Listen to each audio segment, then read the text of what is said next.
Support for Iowa Catholic Radio and the Uncommon Good provided by Mercy College of Health Sciences. Learn more at mchs.edu.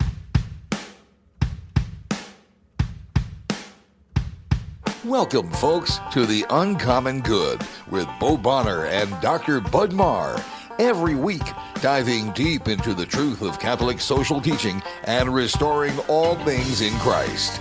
The Uncommon Good is on the air. I'm Bo Bonner. And I'm Dr. Bud Marr. We are coming to you from these United States of America, here in the middle of the country, good old Iowa, on Iowa Catholic Radio, whether that is on the Iowa Catholic airwaves, iowacatholicradio.com, the Iowa Catholic Radio app, or Iowa Catholic Radio podcasts. It's wonderful to be here with you. My name is Bo Bonner. I'm the Senior Advisor for Mission Initiatives over at Mercy College of Health Sciences. Bud, what do you do over at Mercy? I am the Dean of Liberal Arts and Sciences at the college. And what they do that we're very appreciative of is they underwrite our show. Thank you, Mercy College, for underwriting the show, mchs.edu.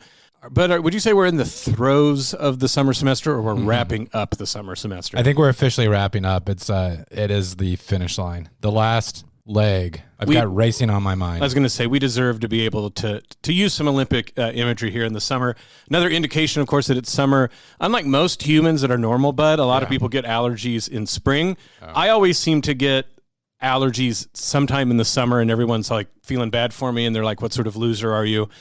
There's a lot going on. It's summer, and our students see the finish line, and we're very proud of them, just like we're proud of our Olympians. They're sort of our academic Olympians, Bud. Is that how you would put it? Sure. You get a diploma instead of a medal at the end. But I think this summer has been bad for breathing issues. Well, I mean, our little CJ, he deals with asthma sometimes, but this summer it seems like it's been bad. I think it's been a combination of like summer cold season with maybe I haven't checked the pollen figures recently. You'd think with the rain that we've gotten that maybe it'd wash some of that away, but everything is a bloom. Like last summer when I would walk down the bike trail on Urbandale, you could see the creek readily. Plants were just struggling to do anything. But this year, it's a veritable jungle. That's true. Also, there's fires somewhere. Unfortunately, there always seems to be fires. Shout out to people dealing with fires, breathing issues, whatever it may be.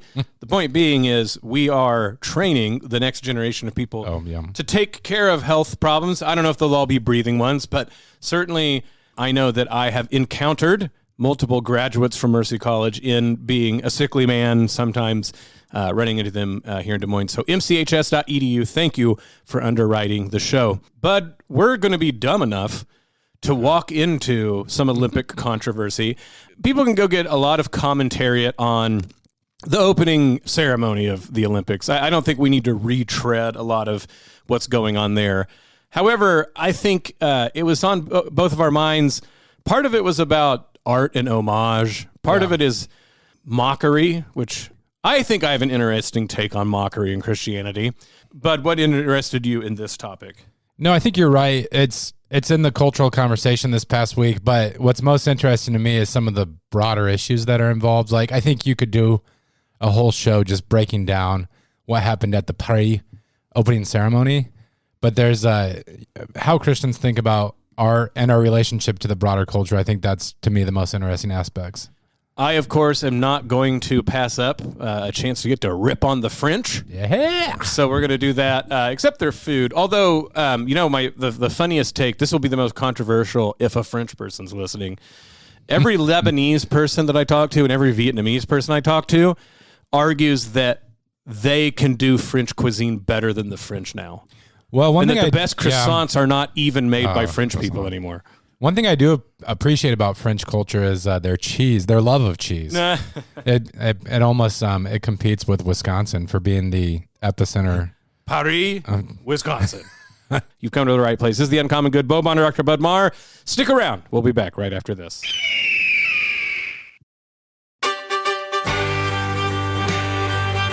Back with the Uncommon Good. Bo Bonner, Dr. Bud Marr joining you this week. Thank you for listening to the show. It's wonderful to have you here with us.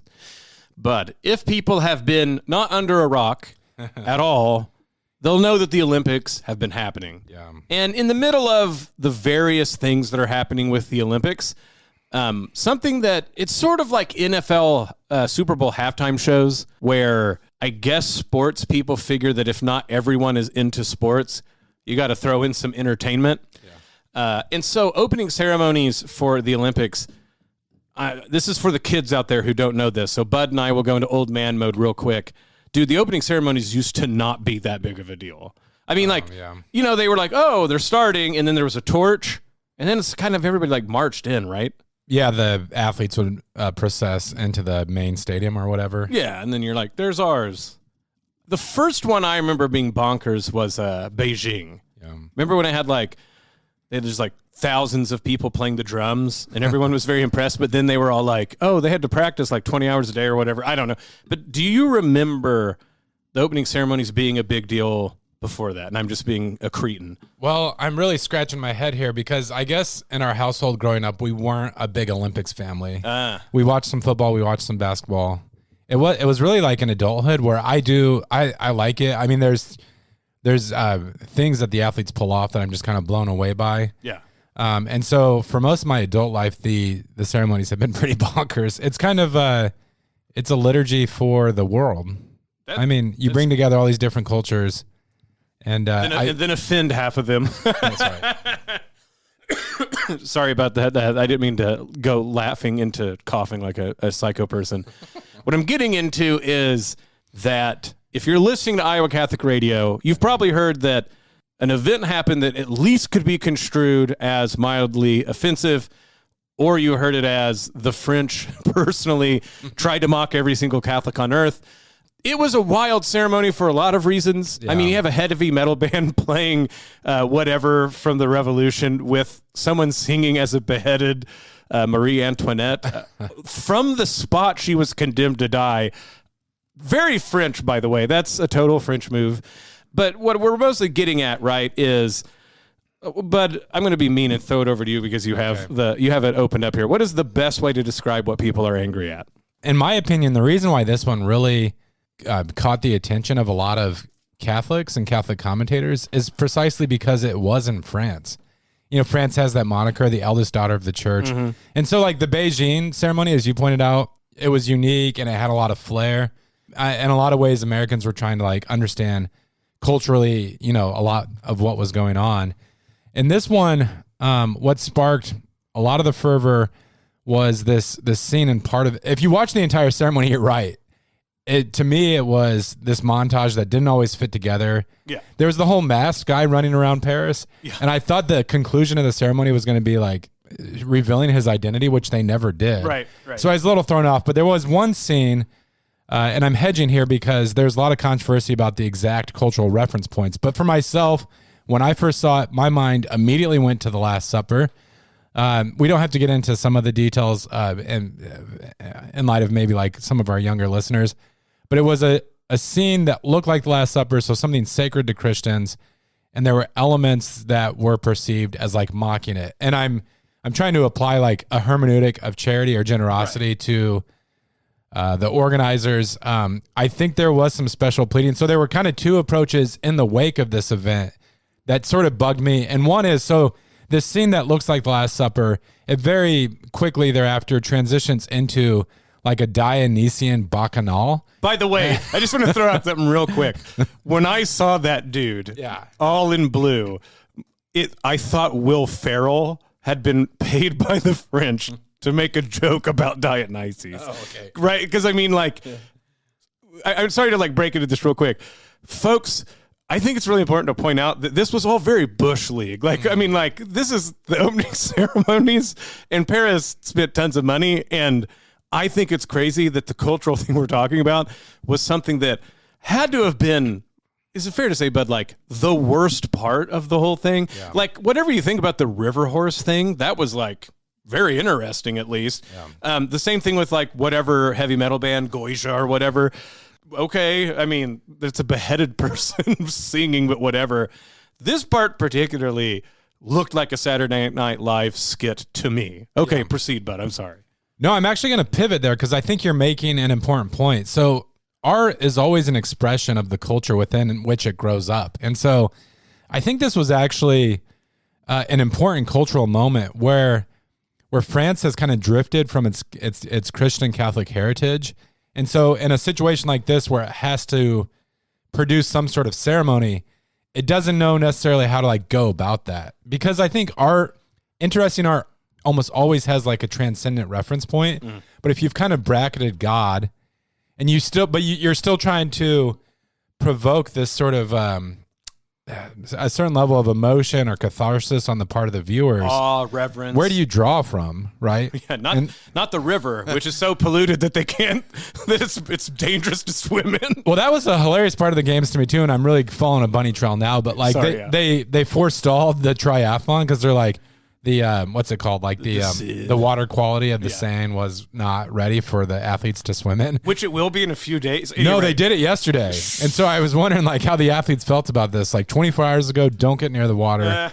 Now swim several miles. The horse river spirit cleaned it up. Sorry, I interrupted. So I don't know. I was a little perturbed by the actually Catholics who it's kind of like Oscar Martinez on The Office where they were saying like, well, actually, if you know art history. And I just thought, I mean, the guy who wrote the piece and then some of the performers, they weren't all on the same page on the reference points, but you actually had a pretty good post on social media about sort of like reader reception. And there's this kind of idea that art and its meaning or a book and its meaning can't be reduced simply to like the original intent of the author. It has sort of a life of its own. Now, you know, what sort of like culpability we should attribute to the author, like that can be debated. But obviously, like a huge percentage of viewers immediately thought of the Last Supper. I guess the name of that scene, it was like La Saints or Seine on the Seine. It was like that is actually a term that sometimes technically is used in reference to the Last Supper. Yeah. So we can have a debate about how Catholics should respond. But I was kind of annoyed by the kind of condescending, like, well, if you were as educated as I was, you would understand what was going on. So it really is not the job of anyone to carry water for a culture that is falling apart on itself. And so here's going to be Bo being anti-France for a bit. So the argument that immediately came out was, if you dumb Americans would only know about art history, you'd realize this was a bacchanal of the gods. And as even dorkier art historians point out, almost all of those come after Leonardo's Last Supper. While it is true that Leonardo almost assuredly was referencing Greek Dionysian bacchanal type scenarios precisely to contrast it with what Christ was doing. And people have gone on to this, right? Of course, like no one eats on only one side of the table so that the artist can depict, and things like this. Yes, like Leonardo was not going for historical accuracy. He was going for thematic homage to actually subvert the homage, right? So the idea is, in the Dionysian feast, it's all about pleasure seeking, but side note, it's also about violence, right? Like, because what happens in a Dionysian orgiastic feast is at the end of all of this hedonism, right? Almost always a cross-dressing male, which gets into like part of the political resonances here, was mauled to death by the crowd. And like, so, people will point out like, oh, Jesus Christ, he's just sort of a reimagining of the Christians of the pagan god Dionysius. And you're like, okay, there are definitely sort of, things that converge, but it's important to understand why. Dionysius is killed every time there's this orgiastic bacchanal to just be reborn, to hedonistically be consumed again. So Dionysian festivity is like a never-ending circle of consumption, destruction, rebirth, just to be consumed again. And as we've talked about in prior episodes, bringing up Christian thinkers like René Girard, Jesus Christ is someone who allows his people, yes, to kill him, but to be resurrected to never die again, and to do this for the sake of victims, right? So their similarity, Christians have known this for a long time, is my point. But that doesn't mean... So let me get back on track with history and art history here. Yes, Leonardo, like a lot of Christians, is hearkening back to the Dionysian feasts to show a contrast between the Eucharist and the Dionysian feast of the pagans. So then, of course, later on in French history, when there is sort of a backlash against Christianity, so either the revolution itself or coming up on the French Revolution all around that sort of time period, the rationalist people that want there to be, like you said, a sort of element of religion, but like not the fourth estate, not the church, et cetera, et cetera. So what do? They hearken back to the Last Supper to sort of re-hearken back to Dionysius. But funny enough, right, they have a lot of vested political interest too. So it's funny that one of the defenses of this whole thing in France was someone was like, oh yeah, well we were, doing the Dionysian festival thing on top of the Last Supper thing to make it, we want there to be peacefulness, and we want people to sort of like get along, that sort of idea. And you go, well, that's weird to choose a God whose whole point is violent orgies that consume, the holy in order for it to be reborn again, just to be destroyed again. So the point being, Bud, is things were very confusing, even if you get into the history of art and you're a dork like that and you know all these things. But it's interesting to like belittle people because the sort of imagery of the Last Supper is such an enduring symbol that people see it. I mean, and that starts to be the thing with Christianity and my whole thing about reader response. The postmodernists have done us a favor by pointing out that what the author intends is only part of the picture when it comes to how we interpret things. Yeah. And Christianity and Judaism are a very strong factor in this idea that once something is written, it's sort of given to the community, and the community sees new life blooming out of it. That's how those communities have always dealt with Scripture. So this idea that what we need to make sure to do is go ask the artist to tell us what it means, or let elites who happen to have better educations than us instruct us on what it must mean, sort of goes against one of the actual good things I think postmodernism has done a good job of reminding the modern world, that how communities receive art, it's not that they have the final say either, but it's very important, right? So if you're an artist and what you wanted to convey was peaceableness and like we can all get along, I think you can argue very honestly that it failed if that was what you were getting after, because so many people saw it as a mockery of their beliefs. I like how you contextualize it against French history, because I think this is really something important for Catholics to take away from this and think about. Did you read you probably saw the faux apology on the part of the ceremony organizers? They said, we tried to celebrate community and tolerance. We believe this was achieved. If people have taken any offense, we're of course really sorry.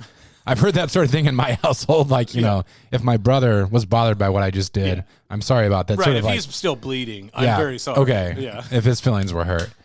But I think what we can walk away from this with is so you point out that throughout French history, this has been kind of a contested space. Mm-hmm. And Leonardo was riffing on... I mean, of course, he's Italian. That's another one's like, why would the French even talk about that? And you're like, Jesus is a Palestinian. So, what are you talking about? Of course, Leonardo has... sorry, keep going. So Leonardo has in mind previous paintings that have been done. And then, of course, in the wake of, you're saying, the French Revolution and things, or during the French Revolution, folks then try to subvert not only Leonardo, but classical depictions of the Eucharist. And what we've tried to emphasize on the show in previous episodes is a culture is always going to build unity around something. Mm-hmm. And usually there's some party that's being excluded, but the very act of eating is, we don't just consume food and drink for nutrition. There's this whole culture that builds up around it. It's significant that the sin of our first parents was related to eating that was misdirected. When Christ restores all things, it's through the Eucharist.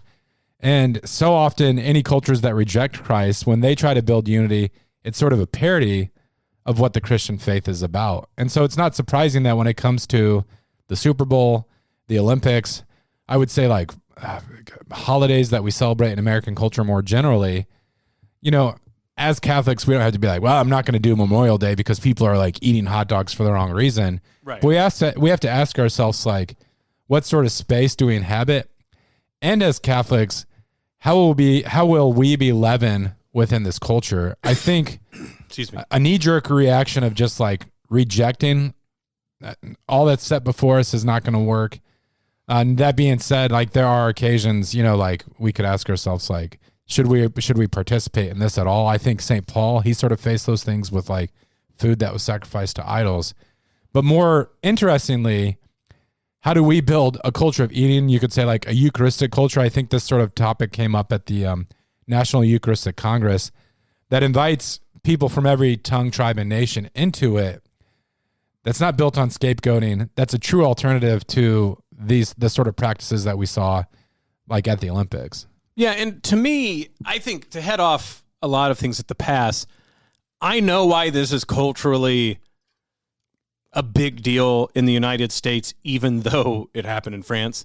Part of it is, I know it's very mean, but this idea of like people from other countries or people in the country like really defending Parisian mediocrity is what I said online, is sort of a character trope, right? And I mean, it's funny how much even in 2024, there's this background assumption that if you're a cultured person somewhere else and you got to fight it politically against the bumpkins that are parochial, you will carry water and simp for the French. It happens in Russia. It happens in Britain. It happens in the old French colonies. It's literally a trope that like the French will do something that everybody admits is like Bush League, and the people who are defending it are people who have to sort of assert themselves as culturally dominant somewhere else. So that is there in spades.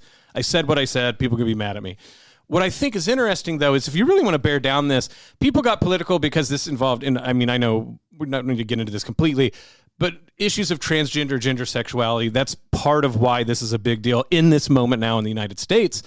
To me, what I think is interesting is, if this is the Last Supper, like they sort of highlighted it as, but don't you think it's interesting that instead of the Eucharist, the Jesus figure had a turntable, and that the sort of food was like in front of all of them with Dionysius in the middle of it? You know, that to me was the sort of symbolic, you know, send up that you start going mocking what people thought the Last Supper is. I think that's a bigger deal. I think when it comes to the issues of sexuality and gender and like that was, of course, to me, that was the easy part of them sort of like, well, we're going to throw in and make a political point. That's the big discussion in Europe, the United States, everywhere. To me, this idea of Dionysian bacchanality and sort of like the entertainment industry as a replacement of the sacrifice of the Eucharist, that to me is the interesting part. And to be fair to people who go, it can't, you know, that maybe Christians are just being easily offended, I don't hear enough people going into that question, right? That to me is the interesting thing about why it is that we should be uneasy maybe with the French going all French on us in 2024. Well, and I think that leads to an interesting segue for the next part of the show. I had some friends in my circle who kind of chided Catholics for being too concerned about this. So I don't know. I hope that I won't say the name of the person who wrote this because I would want to give him a chance to defend himself. But he said, like, forget the hyped up Olympic drama. If you want to see real anti-Catholicism, look at what the state of Texas is doing to migrants at the border.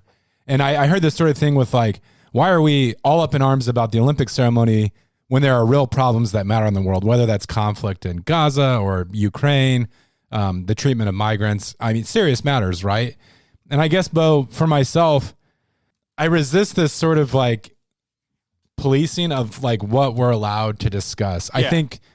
I think Christians can be rightly angry or worked up about dishonor that's brought to God. Like, I'm not saying this right. Like, there's a long-standing tradition in Catholic culture of doing reparations for offenses against God's dignity, right? Yeah.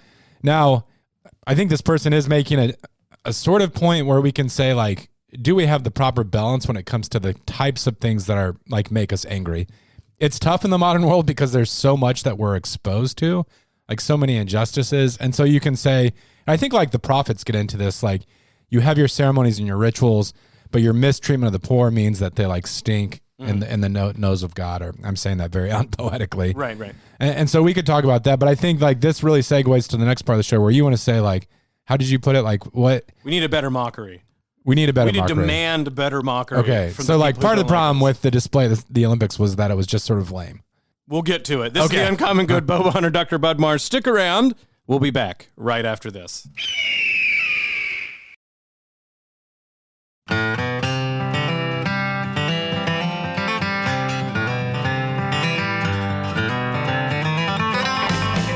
Back with the Uncommon Good. Bo Bonner, Dr. Bud Marr joining you this week. Thank you for listening to the show, be that on the Iowa Catholic Radio airwaves, iowacatholicradio.com, the Iowa Catholic Radio app, or on the podcast. Thank you for listening to the show. We are being stupid and wading into big news again and probably getting people mad. But I hope maybe we're not being nuanced. I don't know what the right word is. I don't want to be like, oh, nuance is always better. Yeah. I do hope that we're adding a different perspective to the whole. What should we call this? Olympic Gate, Paris Gate. Paris Gate works for me. Paris Gate 2024. The question of should Christians feel that they were mocked during the very famous at this point video segment of the opening ceremonies, where it seems like the Last Supper was at least unintentionally parodied. We have a lot of evidence that it was at least signified on purpose. But maybe this is what people are trying to be nuanced about, is like they didn't intend for it to be mockery. They kind of thought blending all of these elements. But this is where I go back one more time. Like I said in the first part of the show, maybe I'm just more POMO than other people. Artists can intend all sorts of stuff, but that doesn't mean that people who engage with the art are required not only to hear the author out, but to even think that the author has the best take on their own artwork. And by the way, this is not just postmodernist. I think it's G.K. Chesterton himself who said, the work of a critic is to save art from the artist. So this is not just like wild-haired, English profs from the 1990s saying this sort of stuff. This is the sort of like long-established idea that it's not just artists and elites who have the final say on what images mean to all of us, which actually I think has a lot more repercussions than maybe we think. But what we ended up with, throwing it over to this segment, is I think we did a good job of pointing out why the sort of art history arguments don't really land like people think. That there's something important to say. If people saw in this a mockery of the Last Supper, it at least behooves people to go, well, why did that happen? Why did people think of it that way? And it's not enough just to say, well, they're uneducated. I saw people saying, like, this is why we need art classes back in schools. And Bud, I don't know, man, like you and I have been through a lot of school. How many times did they go into sort of like the Dionysian Bacchanal art tradition in France, right? I mean, like, I don't know if schooling would have helped unless we were going to act like we were going to give everyone PhDs in art history. And again, like if you drill down more into it beyond like the cursory Wikipedia look, you would see that like there's obvious, in the French tradition, obvious connections back to the Last Supper. I think these things don't land how they think they're landing. And conversely, I don't think it's right to, hate on people that felt that mockery just because maybe they're not as educated as you, or they have different considerations for you. I will say this, Bud, though. Yeah. It behooves Christians to ask, should we be offended? Like, are we too touchy? Yeah. And you left this off, I think, a very good question to ask is, if we're willing to be offended by what went down in the Olympics, which in this case, the person is sort of like, grant that this was offensive and a mockery. Should we allow ourselves or give ourselves the time, or like how much time out of the day, Bud, should we be offended by things like this when the image of God, the human being, is routinely offended against in the sort of daily politics of life, which, to be charitable, I think is worthwhile for us to ask. But I think that I think there's good answers. But you brought that up, so I throw that over to you. What do we do with this idea that we need to sort of like be more prudent about the time allotment of what mockeries of the faith we're mad at? Yeah, this is a really challenging question. I was hoping that you'd actually answer it for me. Because we do walk a fine line, and I'm going to have to unpack what I have in mind here. But so I saw some social media posts that said this was like trumped up victimhood on the part of Christians. And, isn't it ironic that folks are getting worked up about a piece of art, and this community is supposed to be characterized by those who follow a crucified Lord? And even when I've taught the gospel, like in college classrooms, this inevitably has to be a nuanced take when you start talking about the cross. And what I mean by that is you do think about the actual shape of our Lord's life and witness. And he disarmed the principalities and the powers precisely by going to the cross and demonstrating their weakness. We are called to follow that same path. So like people have talked about like the life of discipleship takes on a crucified form. But how you discuss that or pass that on to individual Catholics can be, it has to be cognizant of the circumstances. So what I mean by that is, like, we all know individuals or have heard stories of persons who are in abusive relationships, and there is a way that you could talk about the cross and the life of discipleship that gave someone the impression that they had to remain in that relationship, which is like a misconstrual of what Jesus was about. In the same way, and Bill, you and I have talked about this with students as well, when Jesus talks about turning the other cheek or embracing the cross, like taking up our cross daily, I don't think he has in mind being a doormat. And it would take a whole episode to unpack how what Jesus was calling his followers to and demonstrating was revolutionary in the best sense of the word. It was like exploding the categories within which the world thinks about power and power dynamics. And it was, like I said earlier, like disarming the principalities and the powers. And, you know, paradoxically, Jesus showed his lordship, that he was King of Kings, precisely by his, like, willingly embracing his passion. So all that to say, we do have to ask ourselves, like, are we sort of like trumping up victimhood? When do we willingly take derision on to disarm it? And how do we resist or do reparation for offenses against the dignity of God in a way that still is like congruent to our life as a peaceable community? I think an interesting question, like an interesting way to approach this question that could be explosive or controversial, is some commentators said, well, this sort of display was done, but it was done about another religion, like Islam or Hinduism or something. How would those communities respond, right?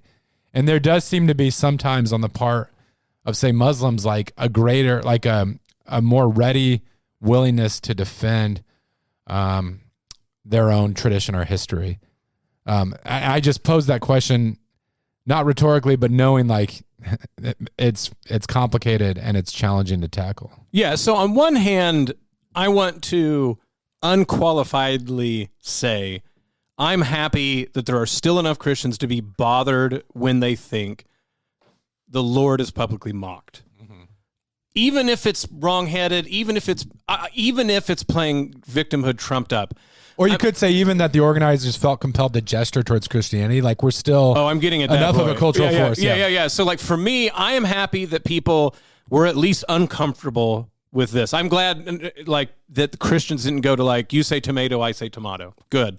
What I will say is what I think we should most be offended about is that the mockery was so lame and stupid. And I mean this very, very seriously, as much as it sounds like I'm telling a joke.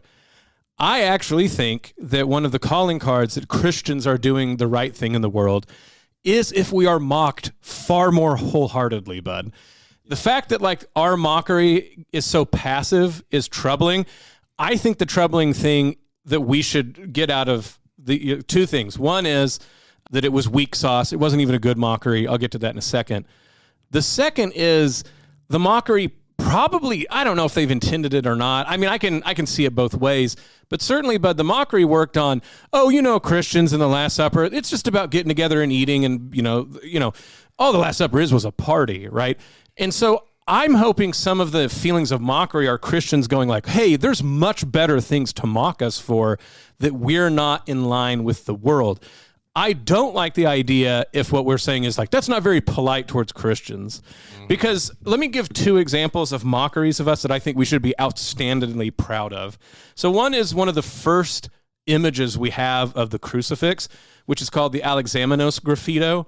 It's a Roman graffiti scratched into plaster, probably around 200 AD. Very famously, it shows someone being crucified with a donkey head, which was always a representation of derision, and then a dude below it. And the inscription says, Alexamenos worships his God. His God is stupid. It's an ass. It's a donkey, and this idiot's worshiping him.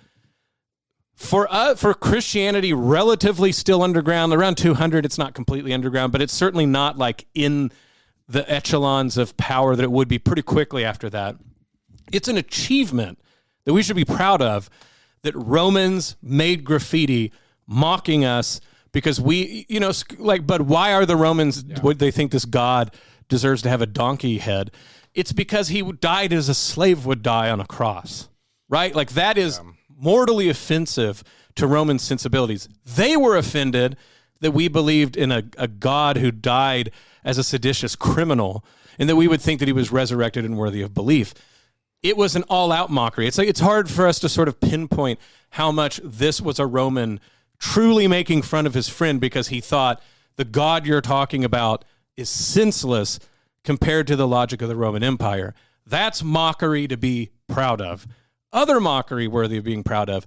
Nietzsche throws out that he thinks Christianity is slave morality, and he calls it the inversion of all morality. He says that Christianity is a vast plot by slaves to overturn the powers of the world and make things that should be contemptible by humans into virtues because of envy. That is a laudable mockery. Like, we should instill in the hearts of people against the faith mockery like that. This mockery was not even well thought out. Like, it's either unintentional, like it really was just like, they're like, well, people like the Last Supper, or if they meant it on purpose, which I think they might have, it was like, we'll show them Dionysius is better. And they didn't even, it's like, I've pointed out, who else should be offended is Dionysius, right? Like, I think the Greek gods are probably demons. And so there's probably a demon right now, bud, that's like, that's what you think of me? It was all lame sauce, weak sauce, bad stuff. But Christians, what we need to make sure to do is inspire the type of mockery in the world that really cuts to the heart of how we are in the world and not of it, and how we are completely different than the world, A. And B, we should always defend the Lord's honor, but be proud, weirdly enough, of being humiliated for the sake of the Lord. Yeah. And I think that that's one of the biggest problems with what happened at the Olympics is it was mockery, but I don't think we were humiliated on the sake of for the sake of the Lord on this one. I mean, I don't know. I can't read people's hearts. I think there are people who go, man, I know in the United States, people are like, we just got done with this Eucharistic revival, and now here is this big thing. When people go like, why aren't we bringing up the mockery of the image of God and people? And I agree, like, we should do a better job of that. But come on, that image was like thrown around the globe at 1 million miles a minute repeatedly. Yeah. So I'm glad that like people right after the Eucharistic revival were like, well, here's this big stage, and they seem to be mocking the Eucharist. But I'm hoping that, Bud, in a better mockery, like the French of the 1800s, right? I feel like they would have really mocked us, and we could have been happy to be humiliated for the sake of the Lord. This was such a not well thought out minor league mockery. I think what's like ultimately unsatisfying is, can you say that you felt humiliated on this for the sake of the Lord on this one? I felt bad for the Smurf guy, like you kind of intimated earlier. And the French of the 18th century did mock us. The revolutionaries set up the goddess of reason in some historic churches. In that instance, Catholics had more skin in the game with, going to the guillotine and things. I guess to split the difference, because I mentioned on the first segment of the show, like the well, actually crowd, and I don't want to fall into that same impulse myself. So like in trying to build a bridge or understand where some of that group is coming from, I think there's an interesting way to approach this whole conversation that might do justice to their kind of concerns. And I wonder if this is a moment where we can do sort of a St. Paul at the Areopagus, where he's walking through that part of the city and he sees this statue with an inscription to the unknown God. And he basically uses that an opportunity to say, like, the God who you describe as unknown, like, here's the truth about the one who created you, in whom we live and move and have our being. And what sparked this thought process to me is Joseph Ratzinger, later Pope Benedict XVI, he talked about this dynamic with music. And I guess as someone who likes Radiohead and a few other bands, I think he was a little hard on rock music, but he says, like, with the kind of beat that you have in rock music, and he just looked at you could say like the orientation of rock festivals. Like, he recognized that it was creating this kind of unity, but he said it was like directed to a different end, right? Yep. That it was meant to like stir the emotions, and you have this kind of experience of transcendence, but it's not ordered to relationship with God. There's something different going on. And I think like, so you can say with the organizer of the Olympic ceremonies or the person who wrote this sin on the sin, you like maybe in his mind, he really did think like, well, I'm just trying to build unity. And you know, like this Dionysian scene, which has a long heritage in our culture, like this is like, I think this is the best vehicle for that. What we want to say to our cultural despisers or to well-meaning individuals who are maybe even moved by the ceremony or something like that is like, look, that's gesturing towards something, but the kind of unity that you were made for, the kind of transcendence that like is attainable. I'm not putting great words to this idea, but like what human life and human relationship is about is something even greater and far beyond than what you saw with the Smurf guy at the center of the table, right? Mm-hmm. And so it is an opportunity to say like, look, there's something going on here, but you were actually created for something greater and more meaningful. Now, if we're gonna do that sort of evangelization, Bo, I think it's going to be most compelling if our communities are characterized by sacred music and sacred art and weekly community that really sort of like fills those needs. Now, I'm not saying that like in a not Arius, who was in a Pelagian sort of way, like it's left up to us. But like this almost gets back to another thing that we've harped on. If the youth and the people of this world are turning to rock festivals to find meaning and unity and purpose, and then they come to our communities and we're just kind of like aping that, but doing so in a lesser quality. What's the King of the Hill line? Yeah, like, you're not making Christianity better. You're making rock music worse. Yeah. I think they're going to be. I mean, we're just going to be presenting them with dry cisterns of our own. But like to call them to something greater, and then to actually draw upon the riches of our cultural heritage to make that available to them, I think that could really spark something amazing. Tangentially related to that, I think if people read what I was saying on social media, I came down far harder on the French and people who were defending it, because I don't really think there was a lot worth defending, but not because of offense. Like, I truly just think it was like bad public theater, to be honest. Like, at least when they had like the gal who was supposed to be Marie Antoinette in the heavy metal band, you're like, the pyrotechnics were neat, at least, I guess. This to me struck me as like a not well thought out part of the show. And so to me, again, I was sort of amazed that people jumped to the defense instead of saying, I mean, I could have imagined they're like, hey guys, don't play the victim. This was just bad theater. But when people started to go like, you idiots don't know the fine French, I'm like, it's not even the most interesting part of like revolutionary France, right? Like there's more interesting parts. At any rate, on this show, I probably sounded like I was not coming to their defense, but, you know, calling Christians to think why, and I think that's right. Why did this offend you? And if it really was like, oh, well, this was an identity group I belong to, how dare you offend us? I would tell you, I think you're offended for the wrong reason. I do think we should actually expect to be mocked by the world, bud. And if you have a type of Christianity where you are never mocked or humiliated for Christ, I do think there is a problem.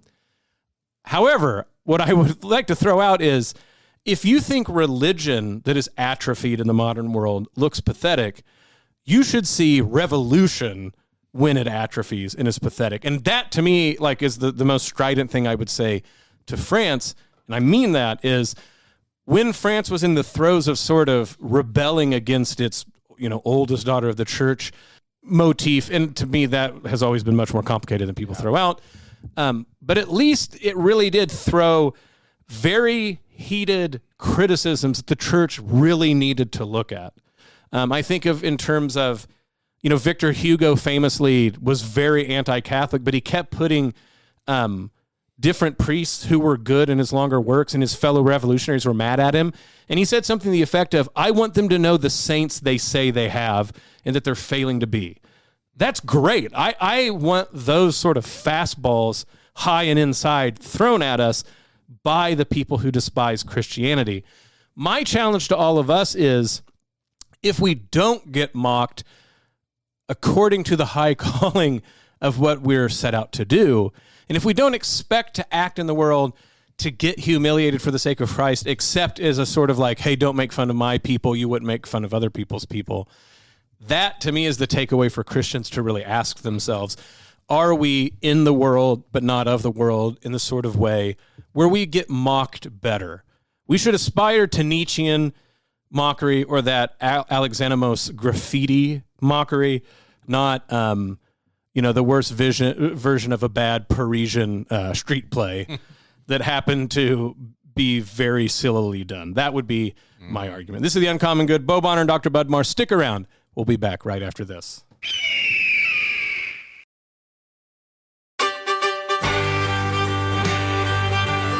Back with The Uncommon Good. Bo Bonner and Dr. Bud Marr joining you this week. Thank you for listening to the show. We're so happy to have you with us. But I guess the last thing that we could say on this topic about the whole Parisian fiasco is I understand in some ways people saying you shouldn't play an exaggerated victimhood, especially when Christians in a political group in America sometimes complain about people playing the victim. I understand. But to ground this in theology one last time, I think that that's a good thing to consider, but not the target that they're trying to say. So people saying that are trying to say like, oh, well, you're just trying to be political victims, right?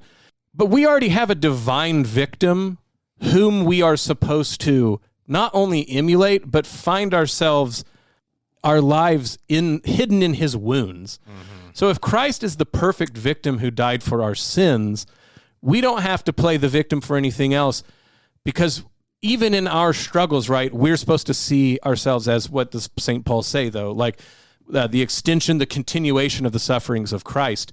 So I think it makes sense to say, our Lord died for your sins and offered himself as the Eucharist. As you're saying, hope that that's an occasion to talk about what the Eucharist should truly mean. In that way, that's the proper victimhood, as it were, we should all have. Yeah. Any other victimhood is actually underselling the divine victimhood we have been called to share in. Yeah, I think on previous episodes, you've occasionally said like you were really happy with the direction things went.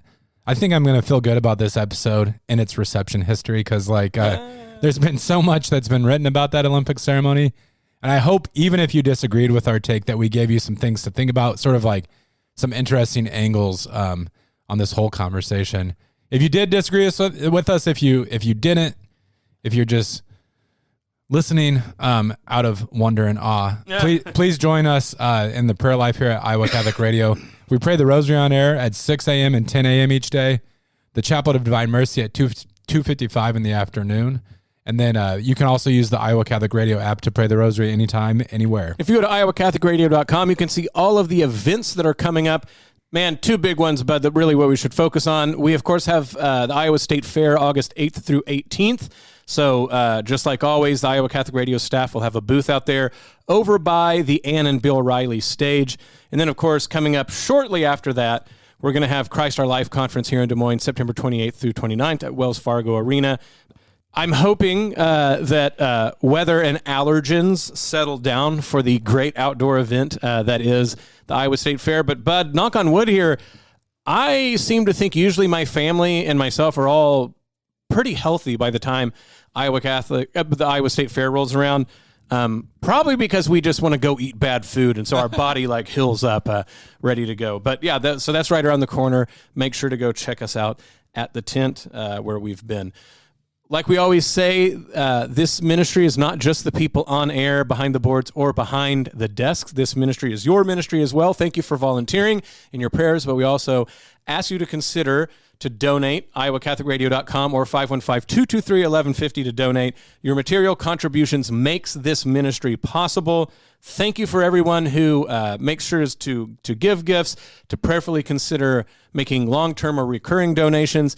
This can't happen without you. So one more time, iowacatholicradio.com, the Iowa Catholic Radio app, or 515-223-1150 to donate.